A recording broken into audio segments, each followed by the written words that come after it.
all. Perfect. So thank you for coming to that conference.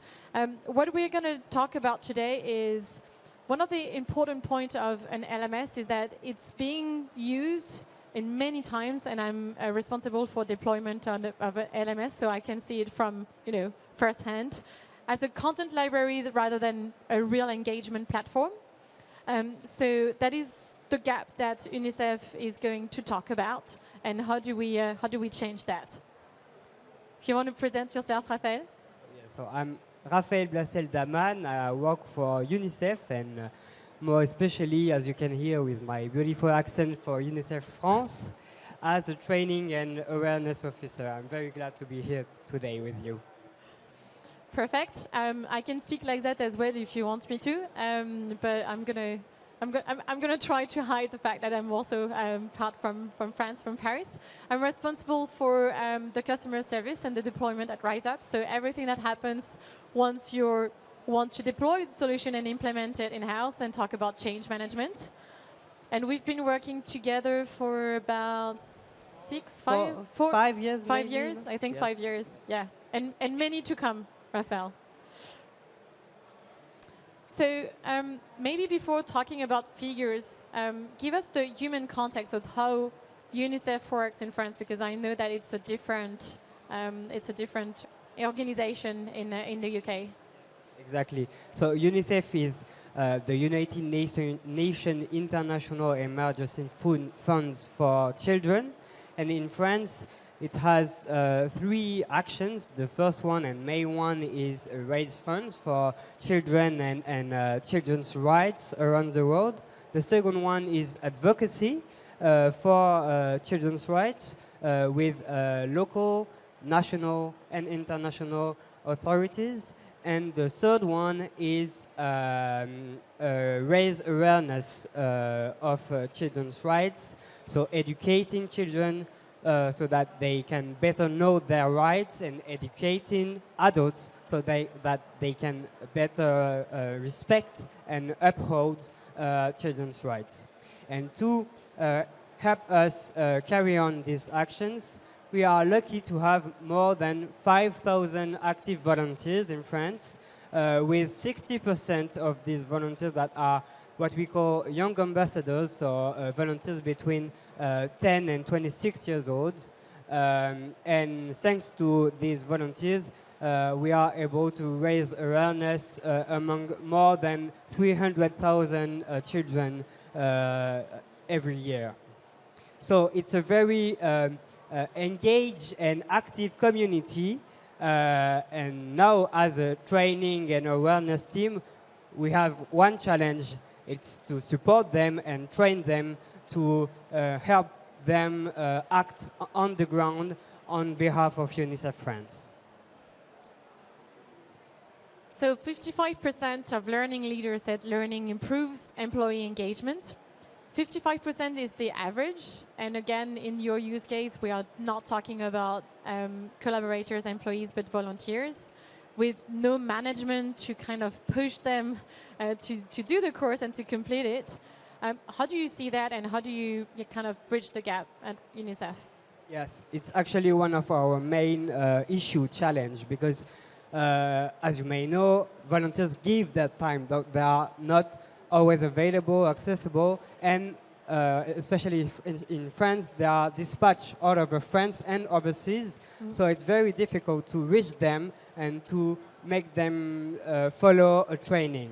So we really count on their engagement and on the training culture we try to implement in UNICEF France, to make them understand that yes, as a volunteer in UNICEF France, they can act on the ground, but they also can be trained and learn about UNICEF, learn about children's rights, and be fully active in their engagement.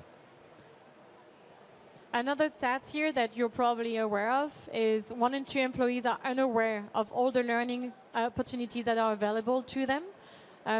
So in the context of the UNICEF, kind of joining what we were saying earlier, you're talking with volunteers, so there is no management to push them. There is no obligation. There is no contract that tells them to go onto the platform and engage with what you created for them. So what we are going to talk and what you're going to talk about is how did you manage to do that? So yes, so we managed to do that thanks to UNICEF Academy that we implemented in 2021 thanks to Rise Up. And what did you do before that? So maybe just before 2021. So exactly. there were a training strategy, but it was not really. It was a bit dispatched everywhere. It was hard to follow. It was hard to engage because we had different platforms. It really depended on the different regions and so on. So it was really, really difficult to follow. Mm-hmm. And as a volunteer, really hard to find the right training to follow. Okay. So thanks to UNICEF Academy, we created one single access point for all of our training content. So e-learning, blending learning, on-site learning, webinars, webinar replays, and so on. We, thanks to UNICEF Academy, every volunteer of UNICEF France can access to a platform, a learning platform, UNICEF Academy. So thanks to UNICEF Academy, we achieved our main challenge, that is support and train of all of our volunteers. But it's not that simple and easy.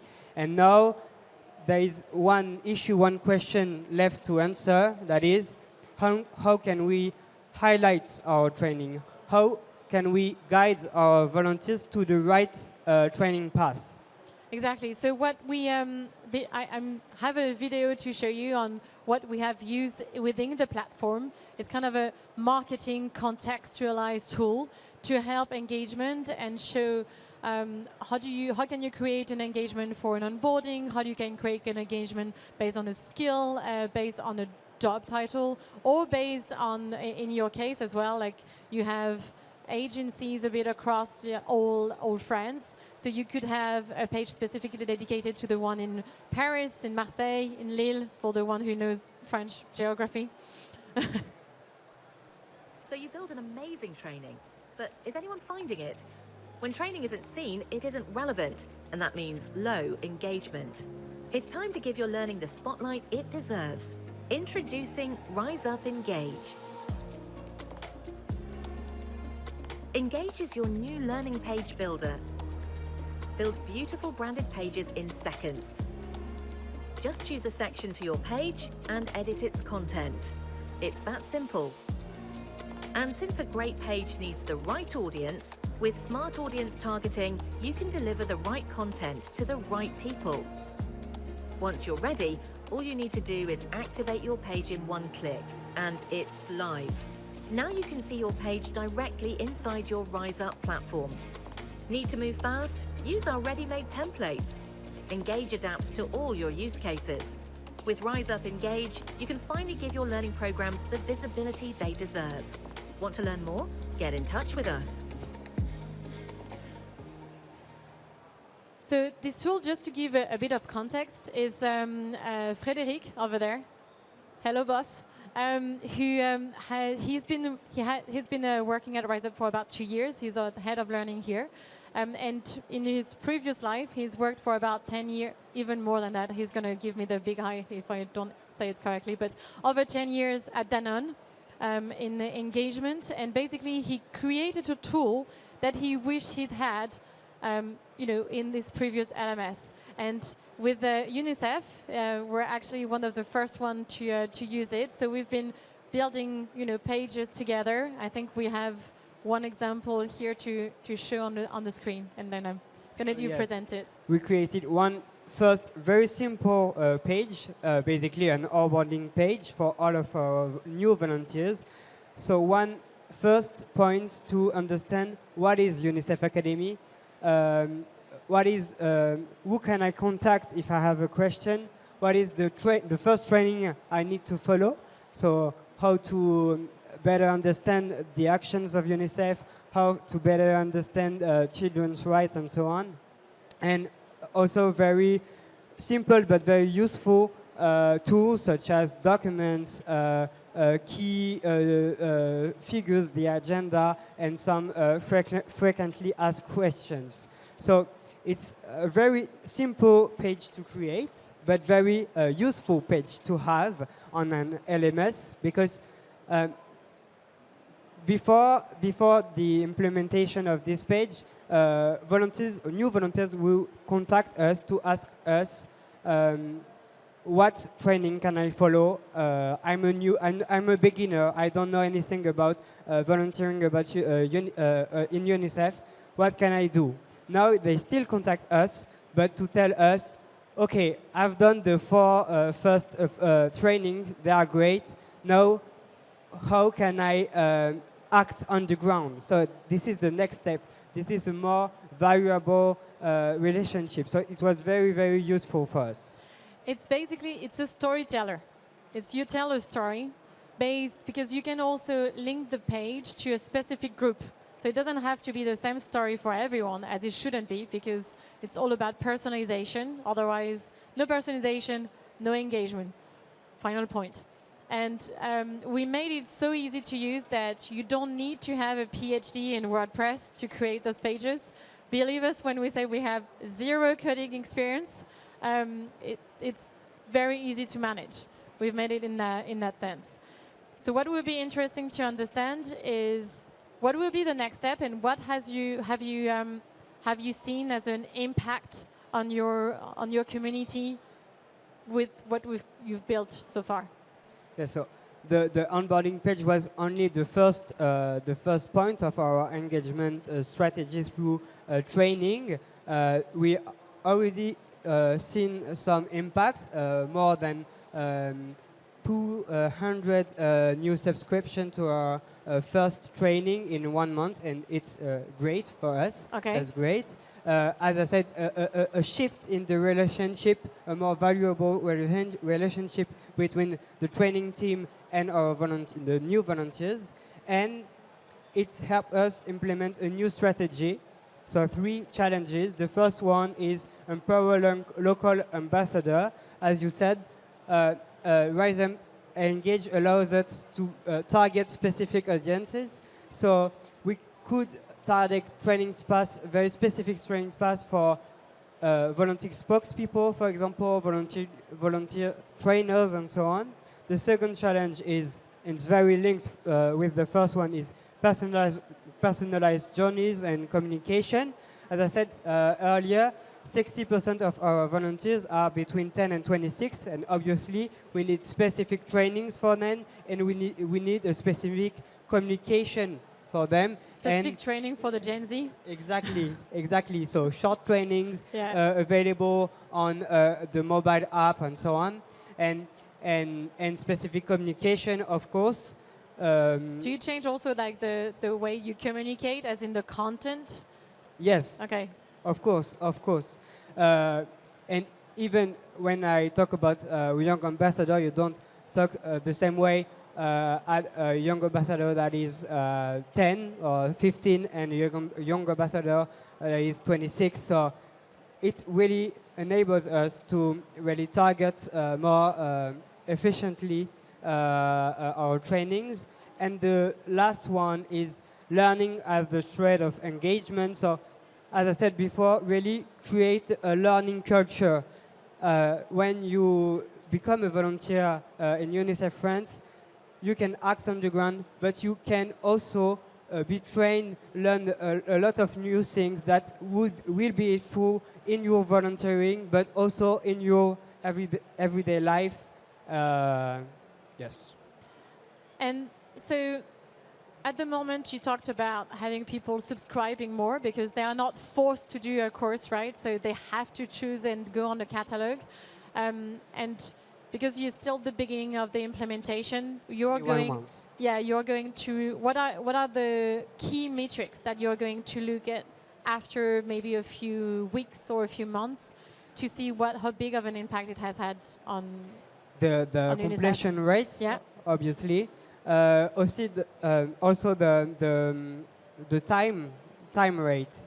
The time spent? Yeah, the time spent. Okay. To see if if the volunteers are more engaged in their training, maybe they will complete 100% the training, and they will also focus more on the training, so spend more time on them. That's a challenge at the moment. They go on a training, but they don't complete it.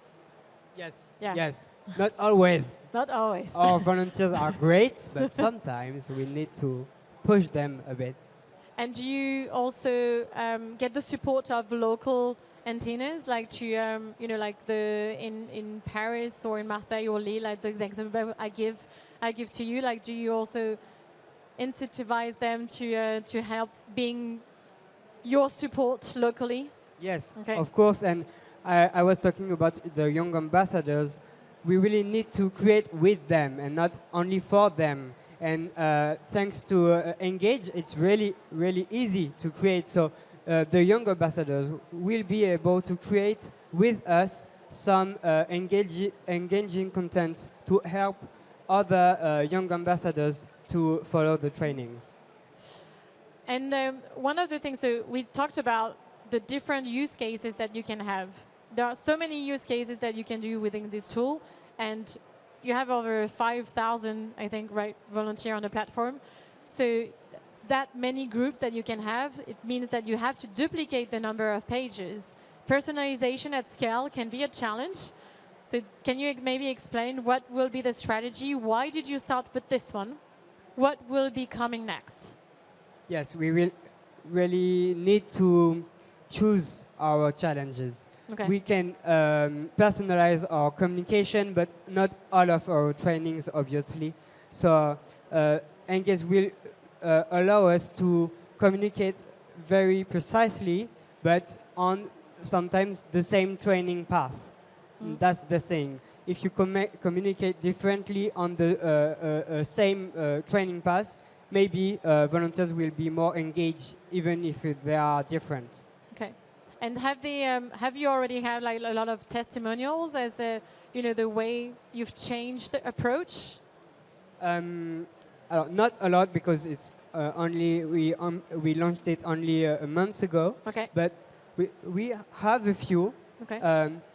As I said earlier, we feel a shift in the relationship, and because the new volunteers contact us to tell us the trainings are great. I found it on the onboarding page. Thank you for that. And I think it's kind of a testimony. Like, it's useful.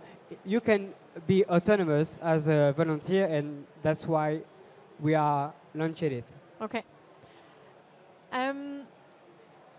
If you had maybe, if someone in the audience, because every time I ask if there is question, there are not that many brave questions. But do you have any question at this point? Oh, perfect. Okay. So you've said that the engagement page is a good page to get your volunteers to get engaged, but how do you get them to take the first step towards the LMS or to the learning page? Because you said your volunteers don't have a lot of time. I mean, my colleagues have no time at all. It's always business first. So how do you get them to take the first step towards the learning page? And afterwards, when they've learned something, went back to practice, and how do you make them not forget going back again? So how do you keep them coming? Okay, I think it goes forward than just the Engage strategy. First thing, and it's UNICEF strategy, and other associations or charities have other strategies, but we chose to create a UNICEF Academy account for every volunteer. So when you choose to volunteer for UNICEF, you receive an email to connect to UNICEF Academy. So this is the first one. The second one is our blended strategy, blended training strategy. We have e-learning modules and training on the ground with other volunteers. So it's not only a training, it's also a local dynamic. And that's why I was talking about the training culture. And yes, it's step by step. I don't have a perfect answer for you, but it's really this. Every volunteer has an access, and then you can follow e-learning online on your own, but you also have the opportunity to experience the UNICEF community thanks to the on-site trainings. And you have also other strategies. So it depends if there are people within the company, or are we talking volunteers? Company? Okay.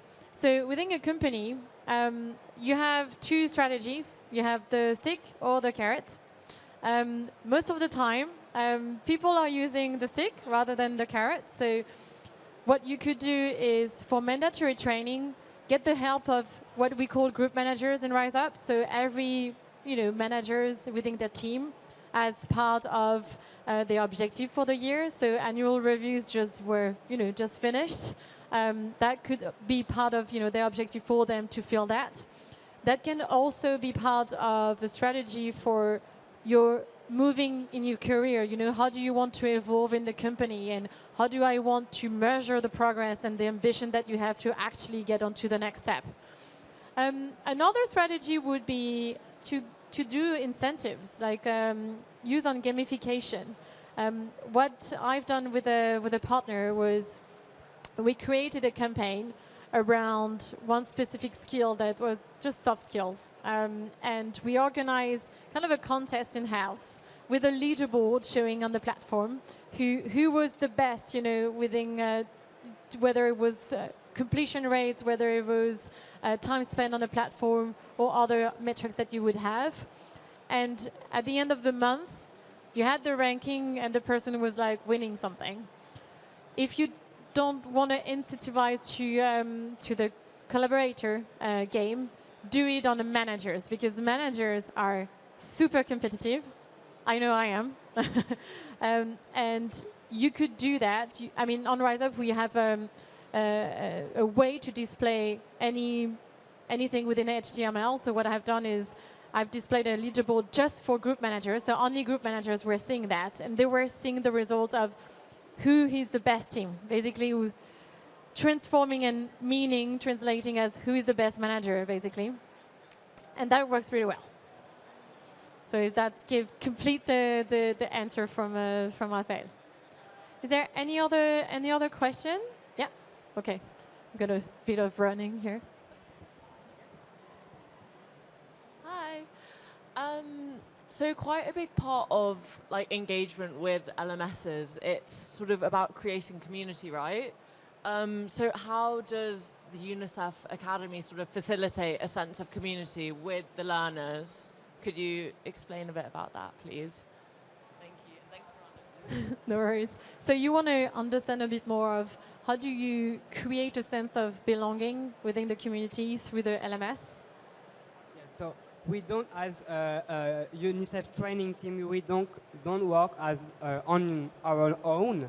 We really work with the volunteers. So we have volunteer trainers, but also volunteer administrators. So they really help us manage the LMS actually, and so we are not the only responsible for the commitment, for the engagement. And we really see differences between the different regions. If we have volunteers very committed with the LMS, the volunteers of the region will be very engaged. If there are no volunteers, trainers or administrators in Paris, for example, the Parisian volunteers will be less able to be trained. And I don't know whether you've used that or if your LMS is already doing it, but you have a role on our platform that is a community manager role. That is a person that can actually be dedicated to that, because a community that doesn't live is a community that is useless and that is dead, and then there is no point for that. It's the same as if you would have like a Facebook page for the company or the charity, and nobody is monitoring that. It's useless, right? So to also have that in mind as who in-house could also be in charge of monitoring and engaging people, but not on a regular basis, but on a daily basis. Does that answer a bit your question? Okay, perfect. We have 5 minutes left. I don't know whether we had other questions. No? But 2 questions is already more than what I have ever seen in 2 days. So thank you for your time. If you want to talk more about in more details, we are actually on your right-hand side, so it's literally there, exactly. My colleagues, thank you. Happy to do demos, happy to present you also, Raphael, and maybe talk a bit more about your challenges and how he can help them, try to answer them. And thank you for your attention. Thank you very much.